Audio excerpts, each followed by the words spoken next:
शुक्रिया अदा करना चाहता हूं कि आपने और पूरे केंद्रीय मंत्रिमंडल ने आज तक हमें हर कदम पे साथ दिया है और आपकी तरफ से जो जो निर्देश आए उन निर्देशों का भी हमने बहुत कड़ाई से पालन किया। आपका हमेशा सहयोग मिला। दूसरा सर, इस वक्त दिल्ली के अंदर बहुत बड़ा ऑक्सीजन का क्राइसिस चल रहा है जिसमें आपकी मदद चाहिए।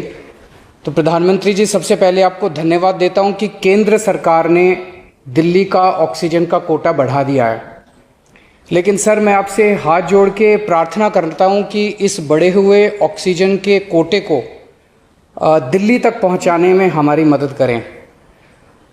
एक एस्टीमेट के हिसाब से दिल्ली को 700 टन ऑक्सीजन की ज़रूरत है। आपने हमारा कोटा 480 टन कर दिया, बहुत बहुत शुक्रिया। लेकिन पिछले 24 घंटों में इस बढ़ाए हुए 480 टन में से भी केवल 350 टन ऑक्सीजन दिल्ली पहुंच पाई है। प्रधानमंत्री जी, जब से ऑक्सीजन का संकट शुरू हुआ है मेरे फ़ोन बजते रहते हैं। कभी कोई अस्पताल कहता है कि 3 घंटे की ऑक्सीजन बची है, कभी कोई अस्पताल कहता है कि 2 घंटे की ऑक्सीजन बची है। हम कारण जानने की कोशिश करते हैं तो पता चलता है कि पीछे किसी राज्य ने दिल्ली के लिए ऑक्सीजन लाने वाले ट्रक को रोक रखा है। हमने मदद के लिए केंद्र सरकार में कुछ मंत्रियों को फ़ोन किए। शुरू में उन्होंने खूब सहयोग किया सर, लेकिन अब वो भी बेचारे थक गए हैं। सर, देश के संसाधनों पे तो 130 करोड़ लोगों का अधिकार है ना। अगर दिल्ली में ऑक्सीजन की फैक्ट्री नहीं है तो क्या दिल्ली के 2 करोड़ लोगों को ऑक्सीजन नहीं मिलेगी?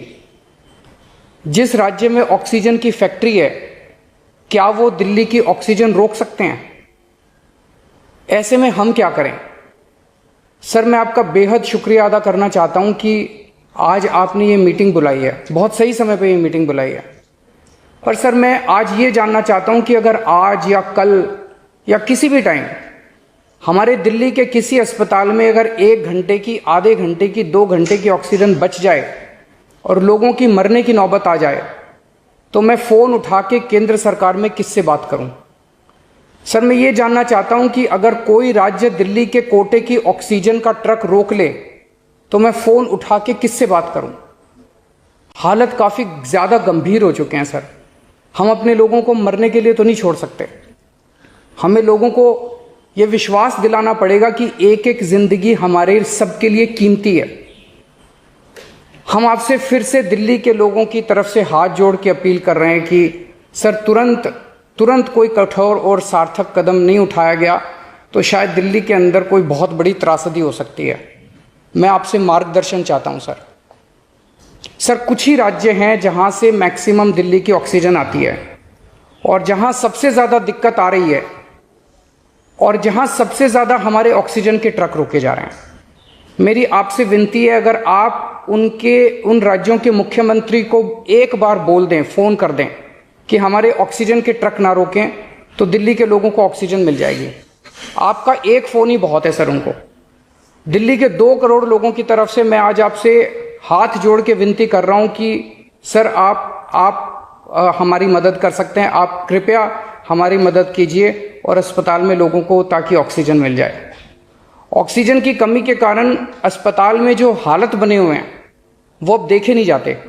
लोग बहुत ज़्यादा तकलीफ में हैं सर। पूरी रात हम सो नहीं पाते, नींद नहीं आती। इनका मुख्यमंत्री होते हुए भी मैं कुछ नहीं कर पा रहा। डर लगता है कि ऑक्सीजन की कमी से कहीं कोई बड़ा हादसा ना हो जाए। ईश्वर ना करे, अगर ऑक्सीजन ना मिलने से कुछ अनहोनी हो गई तो हम सब कभी अपने आप को माफ नहीं कर पाएंगे। प्रधानमंत्री जी, कोरोना से देश को बचाने के लिए एक नेशनल प्लान बनना चाहिए। इस नेशनल प्लान के अंतर्गत देश के सभी ऑक्सीजन प्लांट्स को तुरंत आर्मी के जरिए केंद्र सरकार टेक ओवर करे। ऑक्सीजन प्लांट से निकलने वाले हर ट्रक के साथ एक आर्मी का एस्कॉर्ट व्हीकल रहेगा तो कोई उस ट्रक को फिर आगे रोक नहीं पाएगा। सर, दिल्ली का जो ऑक्सीजन का कोटा आपने बढ़ाया, हम उसके बड़े शुक्रगुजार हैं। लेकिन उसमें लगभग 100 टन ऑक्सीजन उड़ीसा और वेस्ट बंगाल से आनी है। हम परसों से, जब से कोटा बढ़ा है, हम कोशिश कर रहे हैं उस ऑक्सीजन को दिल्ली लाने की। मेरा आपसे निवेदन है कि यहाँ से ऑक्सीजन अगर हो सके तो हमें हवाई जहाज से उपलब्ध करवाई जाए, और नहीं तो जैसा अभी बताया गया आपका आइडिया है ऑक्सीजन एक्सप्रेस शुरू करने का, वो ऑक्सीजन एक्सप्रेस शुरू करके वेस्ट बंगाल और उड़ीसा से हमें ऑक्सीजन दिलवाई जाए। आइडिया नहीं, ऑलरेडी चल रहा है। सर दिल्ली तक नहीं पहुंच पा रही हमारी, दिल्ली तक नहीं आ रहा। उसमें अगर हमें दिल्ली के लिए भी कॉरिडोर मिल जाए तो आपकी बड़ी मेहरबानी होगी सर। आपने 2-3 जगह तो कर दिया सर, आपके इंटरवेंशन से मुझे पता चला। एक दिल्ली के लिए और करा दीजिए सर, यहाँ की हमारी 100 टन ऑक्सीजन उधर से आनी है। प्रधानमंत्री जी, हमारे देश के वैज्ञानिकों ने इतने कम समय में जो वैक्सीन बनाई है, इसके लिए हमारे वैज्ञानिक साधुवाद के पात्र हैं। आपने इसमें जो प्रयास किए, आपका बहुत बहुत शुक्रिया। अब हम सब लोगों को मिलके कम से कम समय में अपने नागरिकों को ये वैक्सीन लगवानी चाहिए। इसमें केंद्र और राज्य सभी सरकारों को हमको मिलके काम करना है। अभी सर केंद्र सरकार ने आदेश जारी किए हैं कि 1 मई से राज्य सरकारें सीधे कोरोना वैक्सीन खरीद सकती हैं। इसके बाद एक वैक्सीन की कंपनी ने अपने रेट जारी किए हैं कि वो केंद्र सरकार को 150 रुपए में और राज्य सरकारों को 400 रुपए में देंगे। सर एक ही देश में एक ही सामान के 2 रेट कैसे हो सकते हैं? 1 नेशन 1 रेट होना चाहिए। सारे देश को एक ही दाम पे वैक्सीन मिलनी चाहिए। अगर देश एक है तो वैक्सीन का दाम भी तो एक ही होना चाहिए। तो मैं आपसे निवेदन करता हूं कि केंद्र सरकार को, राज्य सरकारों को एक ही रेट पे वैक्सीन मिले। जिस रेट पे केंद्र सरकार को वैक्सीन मिल रही है, उसी रेट पे राज्य सरकारों को भी वैक्सीन मिलनी चाहिए। सर हर एक जान हम सब लोगों के लिए कीमती है। हमें ये एहसास हर भारतीय को इस वक्त कराना होगा। इसलिए मेरा मानना है कि देश में सबको दवाई, सबको वैक्सीन और सबको ऑक्सीजन मिलनी चाहिए, और बिना किसी विवाद और बिना किसी रुकावट के ये मिलनी चाहिए। मेरा विश्वास है देश में अगर कोरोना के खिलाफ एक नेशनल प्लान होगा तो हम सभी राज्य सरकारें और केंद्र सरकार मिलके